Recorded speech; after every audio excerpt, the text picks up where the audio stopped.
Et bonjour, bonjour. Allez, aujourd'hui, leçon 184. Le nom de Dieu est mon héritage. Je vais vous lire évidemment le premier paragraphe. Une fois que ça sera fait, vous pourrez le stabiloter en entier. Tu vis par symbole. Tu as inventé des noms pour chaque chose que tu vois. Leçon numéro 1. Chacune de ces choses devient une entité séparée, identifiée par son propre nom. Par là, eh bien, tu la retranches de l'unité. Par là, tu désignes ses attributs particuliers et tu la distingues des autres choses en accentuant l'espace qui l'entoure. Tu poses cet espace entre toutes les choses auxquelles tu donnes un nom différent, tous les événements en fonction du lieu et du temps, tous les corps qui sont salués par un nom. Cet espace que tu vois, distinguant toutes choses les unes des autres, est le moyen par lequel la perception du monde s'accomplit. Tu vois quelque chose où il n'y a rien, et tu ne vois rien aussi où il y a l'unité, un espace entre toutes choses et toi. Ainsi, tu penses avoir donné la vie dans la séparation. Par cette division, tu penses être établi comme unité qui fonctionne avec une volonté indépendante. Tu crois que tu es une unité qui fonctionne avec une volonté indépendante. Quels sont ces noms par lesquels le monde devient une série d'événements distincts, de choses désunies, de corps gardés à part, contenant des fragments d'esprit comme conscience séparée? Tu leur as donné ces noms, établissant la perception telle que tu l'as souhaitée. Aux choses sans nom, des noms furent donnés. Et ainsi, une réalité leur fut donnée aussi. Car ce qui est nommé est doté d'une signification et sera alors considéré comme signifiant, ayant un sens. Une cause d'effet véritable avec des conséquences qui lui sont inhérentes. Okay. Ce qui est nommé est doté d'une signification. À partir du moment où on nomme quelque chose, on dit ça a un sens. Et cela sera alors considéré comme signifiant, comme ayant un sens. Tu considéreras aussi que cette chose que tu as nommée, à qui tu as donné un sens, à quoi tu as donné un sens, est une cause d'effet véritable, okay, avec forcément des conséquences qui lui sont inhérentes. C'est ainsi que la réalité est faite par une vision partielle, délibérément dressée contre la vérité qui avait été donnée. Son ennemi est l'entièreté. Elle conçoit des petites choses et les regarde. Et un manque d'espace, un sentiment d'unité ou une vision qui voit différemment, eh bien, deviennent la menace qu'elle doit vaincre, avec laquelle elle doit entrer en conflit et qu'elle doit nier. Or, cette autre vision, celle de la vérité, reste encore une direction naturelle dans laquelle l'esprit peut canaliser sa perception. Il est difficile d'enseigner à l'esprit un millier de noms étrangers et des milliers de plus. Or, tu crois que c'est ce qu'apprendre signifie, que c'est son seul but essentiel par lequel la communication s'accomplit et des concepts peuvent être partagés de façon signifiante. Telle est la somme de l'héritage que le monde attribue. Et chacun de ceux qui apprennent à penser que c'est ainsi accepte les signes et les symboles qui témoignent que le monde est réel. C'est cela qui représente tous ces signes, tous ces symboles, que le monde est réel. Il ne laisse aucun doute que ce qui est nommé est bien là. Cela peut être vu tel qu'anticipé. Ce qui nie que c'est vrai, le Saint-Esprit te dit c'est pas vrai, n'est qu'illusion, car c'est l'ultime réalité. C'est folie que de le mettre en question. C'est une preuve de santé d'esprit que d'en accepter la présence. Bon. Ayant lu ce paragraphe, est-ce que vous comprenez un petit peu mieux pourquoi le Saint-Esprit nous propose des séances de décryptage tous les deuxièmes samedis du mois pour apprendre à décrypter les symboles et à voir la vérité en dessous, pour retourner notre esprit, pour retourner nos croyances folles. Donc, commencez à comprendre que les décryptages sont tout aussi importants que les journées d'éveil parce qu'il y a tout autant d'enseignements là-dedans. Allez, je continue. Donc, tel est l'enseignement du monde.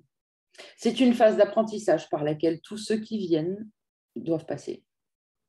Mais plus tôt ils perçoivent sur quoi elle repose, combien ses prémices sont contestables, combien ses résultats sont douteux, plus tôt ils remettent en question ses effets. Un apprentissage qui s'arrête à ce que le monde enseigne, eh bien, cet apprentissage s'arrête en deçà de la signification.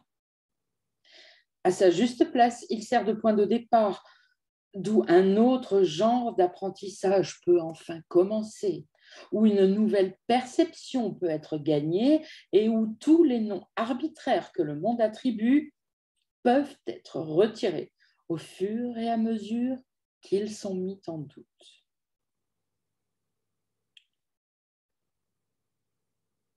Ne pense pas que tu aies fait le monde. Les illusions, si. Mais ce qui est vrai sur la terre comme au ciel est au-delà de ta dénomination. Quand tu fais appel à un frère, c'est à son corps que tu fais appel. Sa véritable identité t'est cachée parce que tu crois qu'il est réellement. Son corps répond à ce par quoi tu l'appelles, car son esprit consent à prendre pour sien le nom que tu lui donnes. Ainsi, son unité est-elle deux fois niée, car tu le perçois séparé de toi, et lui accepte ce nom séparé comme le sien. Il serait certes étrange si l'on te demandait d'aller au-delà de tous les symboles du monde et de les oublier à jamais, tout en te demandant d'assumer une fonction d'enseignant.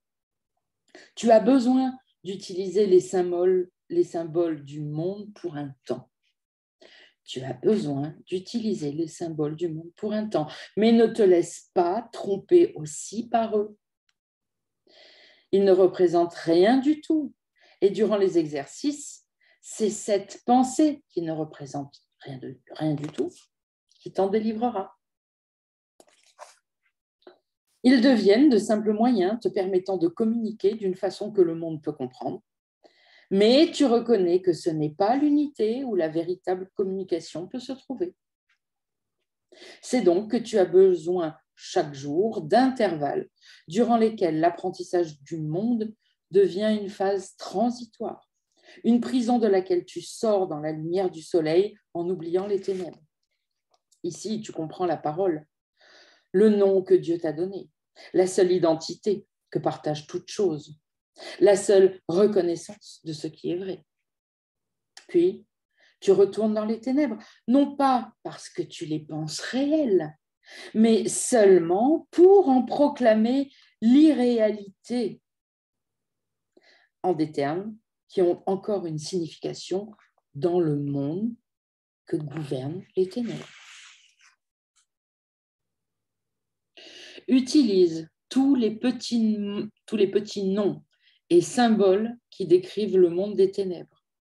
Utilise-les, mais ne les accepte pas comme ta réalité. Le Saint-Esprit les utilise tous, mais il n'oublie pas que la création a un seul nom, une seule signification et une source indivisée qui unifie toute chose en elle-même. Utilise tous les noms que le monde leur attribue par simple commodité. Or, n'oublie pas qu'ils partagent le nom de Dieu avec toi. On va la stabiloter, c'est là. Utilise tous les noms que le monde leur attribue par simple commodité, mais n'oublie pas qu'ils partagent le nom de Dieu avec toi.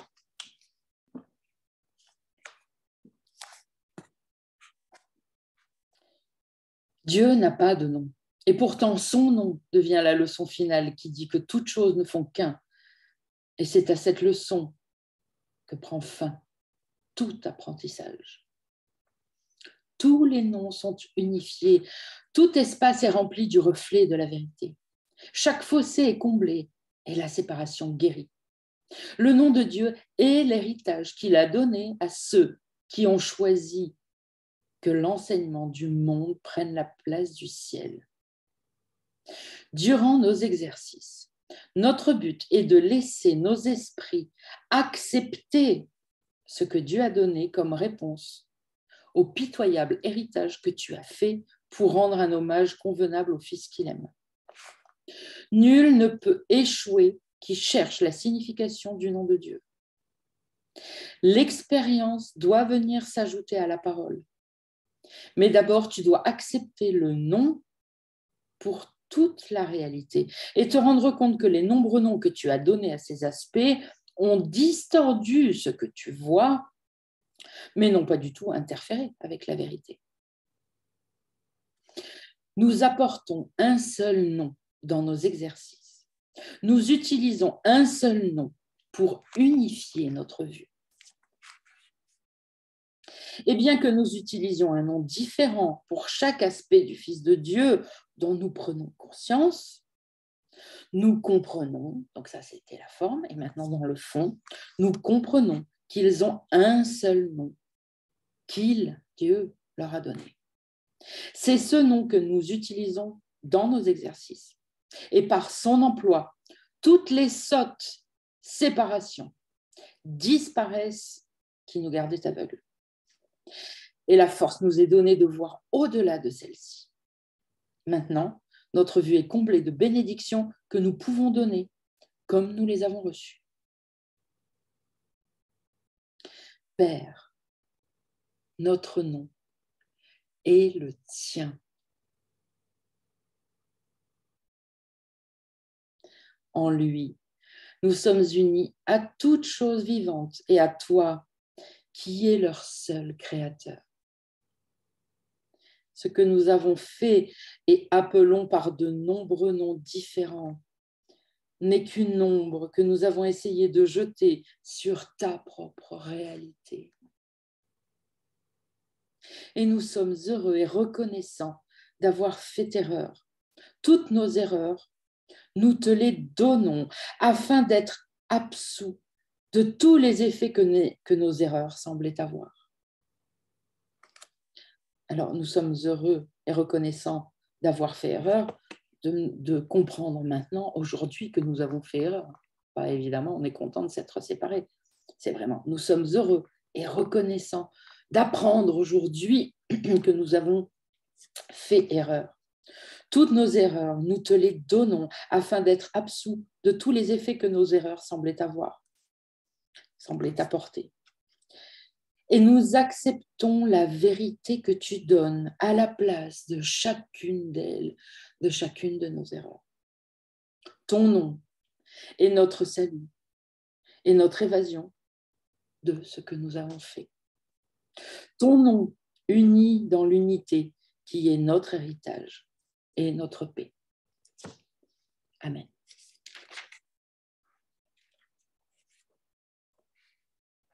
Alors, j'entends certains dire, ah oui, mais il dit Dieu n'a pas de nom, et puis après, il dit de prononcer son nom.